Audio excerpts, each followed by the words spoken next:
University, మంచి భవిష్యత్తు కోసం తెలుగు విద్యార్థులు ఇష్టపడే యూనివర్సిటీ.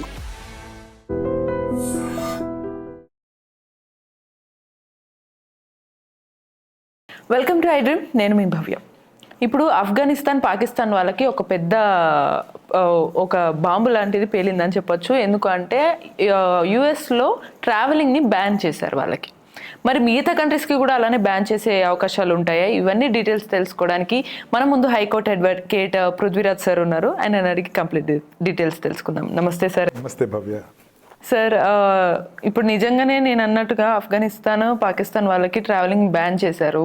మనకు కూడా బ్యాన్ చేసి ఇండియాకి కానీ అదర్ కంట్రీస్కి బ్యాన్ చేసే ఛాన్సెస్ ఏమన్నా ఉన్నాయా, కనిపిస్తున్నాయా? ఆఫ్ఘనిస్తాన్ కానీ పాకిస్తాన్ బ్యాన్ చేశారంటే పొలిటికల్ రీజన్స్ మనం చూడాలి భవ్య.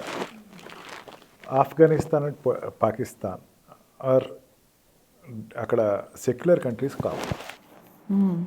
అవి పూర్తిగా ఒక మతానికి ఆధారపడిన దేశాలు. అవి మత ఛాందస్తానికి కానీ ఒక మతానికి పూర్తిగా వాళ్ళు ఈ మతానికి తప్ప వేరే మతం అన్నది అక్కడ ఉండటానికి కానీ మనుగడలో అవ్వటానికి కానీ ఆస్కారం లేని కంట్రీస్ అని చెప్పచ్చు.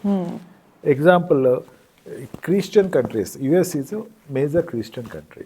ఇప్పుడు యుఎస్లో డైరెక్ట్గా చెప్పినా ఇండైరెక్ట్గా చెప్పినా సరే యుఎస్ నుంచి వాళ్ళు ఈ క్రిస్టియన్స్కి ఇన్సెక్యూర్గా ఉంటుంది ఒక కంట్రీ అనుకుంటే ఆ కంట్రీతో కొంచెం రిలేషన్స్ దూరం పెడతా ఉంటారు. ఇండియా అట్లా కాదు. ఇండియా ఇదే సెక్యులర్ కంట్రీ. ఇండియాలో క్రిస్టియన్స్, ముస్లిమ్స్, అన్ని హిందూస్, అన్ని మతస్థులు, కులస్తులు అందరూ కలిసికట్టుగా ఉంటారు. వాళ్ళకి ఫ్రీడమ్ ఉంటుంది మెయిన్గా. అంటే వాళ్ళ యొక్క ప్రొఫెషన్ వాళ్ళు ప్రాక్టీస్ చేసుకుంటానికి కానీ, వాళ్ళ చర్చెస్ వాళ్ళు కట్టుకుంటానికి కానీ, వాళ్ళ రంజాన్ వాళ్ళు చేసుకుంటానికి కానీ, వాళ్ళ దీపావళి వాళ్ళు చేసుకుంటానికి ఎటువంటి మిగతా వాళ్ళకి కానీ గవర్నమెంట్కి అభ్యంతరం ఉండదు.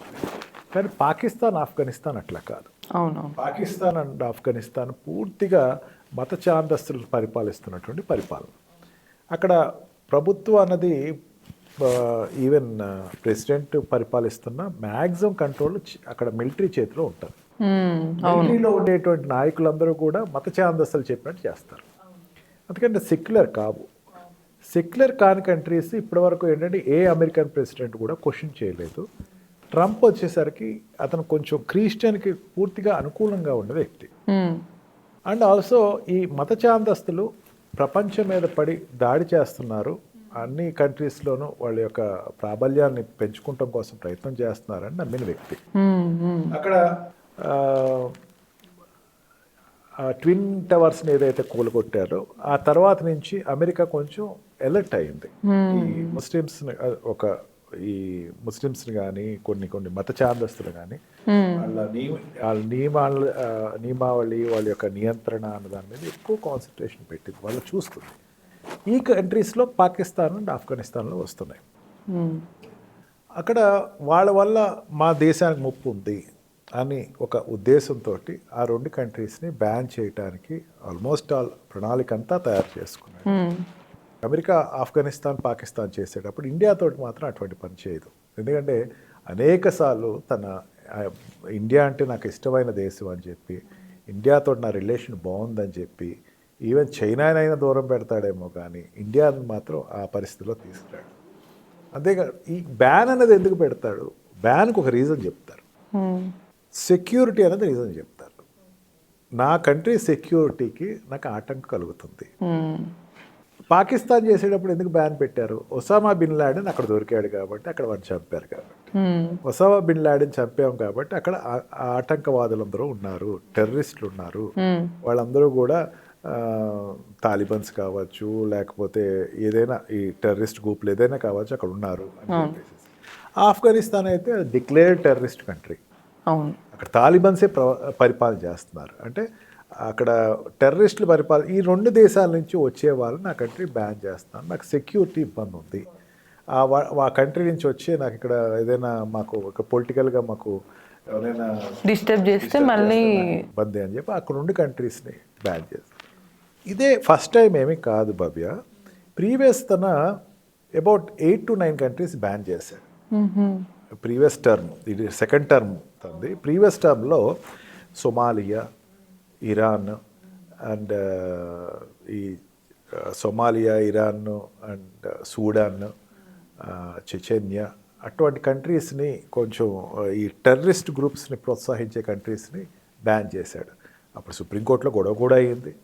గొడవ చేస్తే ఇంకో 2 కంట్రీస్ని కలిపేసేసి నేను మతపరంగా చేయట్లేదు, టెర్రరిస్ట్ పరంగా చేస్తున్నానని చూపించడానికి ప్రయత్నం చేశాడు. ఆ రకంగా ఆ కంట్రీస్లో ఈ 2 కంట్రీస్ని చేర్చడం అదే. ఎందుకంటే కంట్రీ నాకు సేఫ్ కావాలి, నాకు ఇక్కడ బిజినెస్. ట్రంప్ ఆలోచన ఎప్పుడు కూడా ఒక సెక్యూర్డ్ బిజినెస్ మ్యాన్ చేసే ఆలోచన తను చేస్తున్నాడు ఓకే. అన్ని ఆస్పెక్ట్స్లో. బిజినెస్ చేసేవాడు ఏమనుకుంటాడు, అల్లరి లేనటువంటి సిటీలో తను బిజినెస్ వ్యాపారం చేయాలనుకుంటాడు. అల్లర్లు ఉండే చోట ఎవడు బిజినెస్ చేయడు కదా. అల్లరి లేని చోట వెళ్ళి బిజినెస్ చేయాలి. అల్లరి లేని చోట వెళ్ళి బిజినెస్ చేయాలి అంటే కనుక అల్లర్లలో తగ్గాలి. అట్లా ఏ ఇండస్ట్రిస్ట్ అయినా అనుకుంటాడు. కాబట్టి నేను సేఫ్టీ అండ్ సెక్యూరిటీ అనేది నా ఇండస్ట్రిస్ట్కి ముందు ఇవ్వాలి, వాళ్ళు బిజినెస్ చేసుకుంటానికి ఆస్కారం ఉండాలి, నా కంట్రీ లాభపడాలని, నాది అమెరికా మగా కంట్రీ కావాలి, మేక్ అమెరికా గ్రేట్ అమెరికా కావాలి అని ఒక ఆలోచనతో ముందుకు వెళ్తున్నాడు. కాబట్టి వీళ్ళని అక్కడ కట్ చేయడం జరుగుతుంది. ఈ 2 కంట్రీస్ ఏంటి, ఎప్పుడు చూసినా సరే ఈ మత ఛాందస్సులను పెంచి పోషించటం, వాళ్ళని ఇంకొక కంట్రీస్ మీద రెచ్చగొట్టడం, వాళ్ళని కిడ్నాప్ చేయటం, హత్య చేయటం. ఇక ఆఫ్ఘనిస్తాన్ నుంచి అమెరికన్ సోల్జర్స్ వెళ్ళేటప్పుడు మాత్రం ఆ రోజున ప్రతి ప్రపంచంలో ఉన్నటువంటి అందరు సిటిజన్స్ కూడా చాలా బాధపడిన సందర్భం. అమెరికా వెళ్ళేటువంటి ఫ్లైట్స్లో విమానం మీద, మన ట్రైన్ మీద, బస్ మీద ఎక్కినట్టు విమానం మీద కూడా ఎక్కేసి పారిపోవటానికి ట్రై చేసినటువంటి సిటిజన్స్ చూసేసరికి ప్రపంచం అంతా కూడా ఉలిక్కి పడింది ఒక్కసారి. ఆఫ్ఘనిస్తాన్ ఏంటి ఇంత దుర్మార్గులా వాళ్ళు, ఈ ఫ్లైట్ రెక్కలు పట్టుకున్నమ్మా. అవునవును సార్, చూసాం అసలు ఘోరంగా. అటువంటి ఛాందస్ కంట్రీ నాకు వద్దు, దాంతో స్నేహం వద్దు, రావద్దు. ఇదొకటే కాదు, అతను ఇప్పుడు ఈ ఇజ్రాయెల్ యుద్ధంలో కూడా, పాలస్తీనా ఇజ్రాయెల్ యుద్ధంలో కూడా చాలా క్లియర్గా చెప్పాడు, పాలస్తీన్ మీరు మాకు కిడ్నాప్ చేసిన వాళ్ళందరినీ ఇమీడియట్గా రిలీజ్ చేయండి, లేకపోతే నేను నా సంగతి నీకు చూపిస్తాను అని చెప్పి ఓపెన్గా డిక్లేర్ చేశాడు. అంటే ఈ మత ఛాందస్సులు వాళ్ళు చేసి టెర్రరిస్ట్ యాక్టివిటీస్ని, కంట్రీ పేరు చెప్పు నడిపేటువంటి యాక్టివిస్ట్ని కానీ, పెద్ద ఈ రకమైన ఎక్స్ట్రీమిస్ట్ అందరినీ నేను రిమూవ్ చేస్తున్నాను అనే నేపథ్యంలో ఆ 2 కంట్రీస్ తీసుకొచ్చి. India is not like that. ఇండియాతో రిలేషన్స్ బ్రహ్మాండంగా ఉన్నాయి తనతో. And India will not come under. ఎందుకంటే అక్కడికి వెళ్ళేటువంటి ఈ జాబులో వెళ్ళేటువంటి వాళ్ళు 30% మన వాళ్ళు ఉన్నారు, ఈ స్టూడెంట్ వీసాలు వెళ్ళేవాళ్ళు 40% మన వాళ్ళు ఉన్నారు. వాళ్ళు ఎప్పుడు కూడా అక్కడ మంచి established and welly settled area.